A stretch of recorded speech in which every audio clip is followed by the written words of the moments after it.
बिस्मिल्लाहिर्रहमानिर्रहीम। अस्सलाम वालेकुम। क्लास नाइन्थ फिज़िक्स का आप लोगों का टॉपिक है जी थर्ड इक्वेशन ऑफ मोशन। इससे पहले आप लोग कर चुके थे फर्स्ट इक्वेशन ऑफ मोशन और सेकंड इक्वेशन ऑफ मोशन। तो आज आपका टॉपिक है थर्ड इक्वेशन ऑफ मोशन, जो कि है 2as is equal to we f square minus we i square. ये आपने प्रूव करना है। दरअसल हमें थर्ड इक्वेशन ऑफ मोशन बताती क्या है?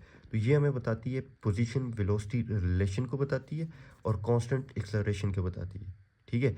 आपने इसी तरह से जिस तरह से सेकंड इक्वेशन में कहा था कि फर्स्ट करें हमारे पास एक बॉडी है जो कि इनिशियल वेलोसिटी वी आई से मूव कर रही है स्ट्रेट लाइन, और उसके अंदर यूनिफॉर्म एक्सेलरेशन प्रोड्यूस हो रही है, और जो इसकी वेलोसिटी है आखिर में फाइनल वेलोसिटी वी एफ हो जाती है जब टाइम गुजरता है टी। ठीक है।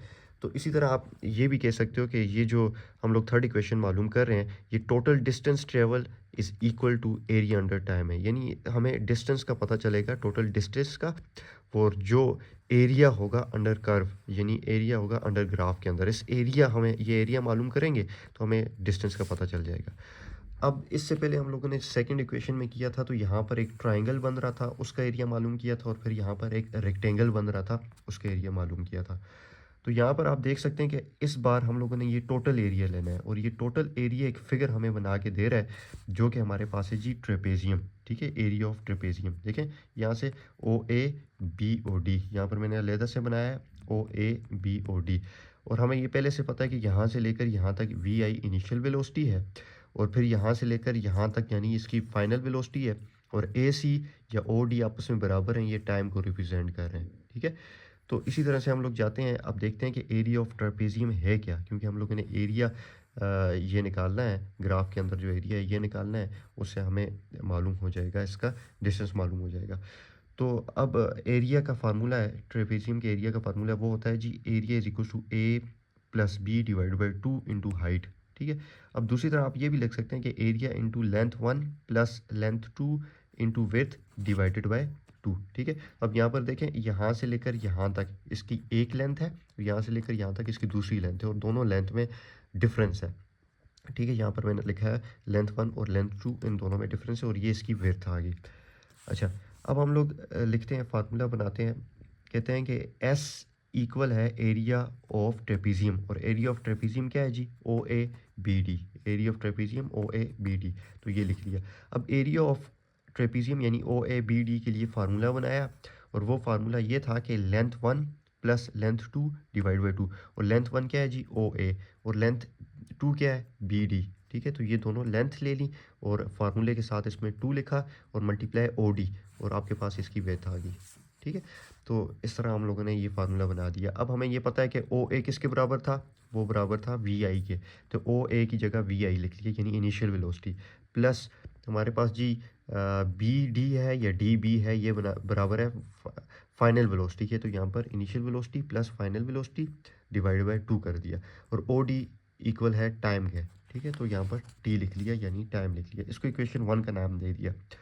अगर आप मल्टीप्लाई करते हैं तो वो थोड़ा सा कॉम्प्लिकेटेड बन जाता है, और डायरेक्ट हम लोग टी की वैल्यू निकालते हैं फर्स्ट इक्वेशन ऑफ मोशन से। ये जो टी है इसकी वैल्यू निकालनी है, तो फर्स्ट इक्वेशन ऑफ मोशन क्या थी, वो थी जी V F is equal to V I plus A T. V F is equal to V I plus A T. अब टी की वैल्यू निकालनी है, तो वी आई को आप यहाँ से इस साइड पे ले आए, तो ये हो जाएगा v F minus we i, a t अकेला बच जाएगा। अब टी जो है वो क्या हो रहा है जी, इसके साथ मल्टीप्लाई हो रहा है, टी को यहाँ पर भी डिवाइड कर, ए को यहाँ पर भी डिवाइड करें, ए यहाँ से ए के साथ ख़त्म, और यहाँ पर ए डिवाइड हो जाएगा, तो ये बन जाएगा T is equal to V F minus we I divided by A. तो हमारे पास टी की वैल्यू निकल आएगी। इसको मैंने नाम दे दिया इक्वेशन 2 का। तो इक्वेशन 2 को ये जो है इसको हम लोगों ने इक्वेशन 1 के अंदर पुट करना है। ठीक है। तो टी की जगह ये वाली सारी वैल्यू डाल देनी है, तो मैंने डाल दिया जी यहाँ पर V F minus we I divided by A, जो कि ये वैल्यू आई थी। अब इन दोनों वैल्यूज़ को अगर मल्टीप्लाई करते हैं, नहीं तो आप देख लें मैथ्स में एक फार्मूला बनता था कि ए माइनस बी इंटू ए प्लस बी, या ए प्लस बी इंटू ए माइनस बी, ये बराबर था जी ए स्क्वायर माइनस बी स्क्वायर के। ठीक है, ये फार्मूला बनता था। तो यहाँ पर भी हमारे पास ये एक ए है और दूसरा बी है, एक प्लस में है और एक माइनस में, दो वैल्यूज़ में, तो ये हो जाएंगी माइनस में, और दोनों का स्क्वायर आ जाएगा, तो लिख लेंगे ए स्क्वायर माइनस बी स्क्वायर। तो यहाँ पर हमारे पास एक है वी आई और दूसरा है वी एफ। तो हम लोग लिखते हैं कि एस इसकी जगह लिख लेते हैं जी वी एफ स्क्वायर। ठीक है, और माइनस वी आई स्क्वायर। नीचे देखें, यहाँ पर आपके पास 2 है और यहाँ पर ए है। 2a आपस में मल्टीप्लाई हो जाएंगे, 2a। तो 2a को आप लोगों ने यहाँ पर भी मल्टीप्लाई करना है और यहाँ पर भी 2a को मल्टीप्लाई करना है। 2a आपस में यहाँ पर ख़त्म हो जाएगा, लेकिन ये 2a बच जाएगा, तो इसको लिख लेंगे 2as is equal to we f square minus we i square. तो ये आपके पास लास्ट इक्वेशन है जो कि थर्ड इक्वेशन ऑफ मोशन है। ठीक है, इसमें बाकायदा हमें डिस्टेंस का भी पता चल गया, पोजीशन का भी पता चल गया, फाइनल वेलोसिटी, इनिशियल वेलोसिटी का और एक्सेलरेशन का भी पता चल गया। ठीक है, तो ये आपके पास last third equation of motion थी। ठीक है, उम्मीद करता हूँ आपको इसकी समझ आई होगी और बाकायदा आपने ये अपने पास नोट भी करनी है, लिखनी है और इसको समझना भी है। शुक्रिया।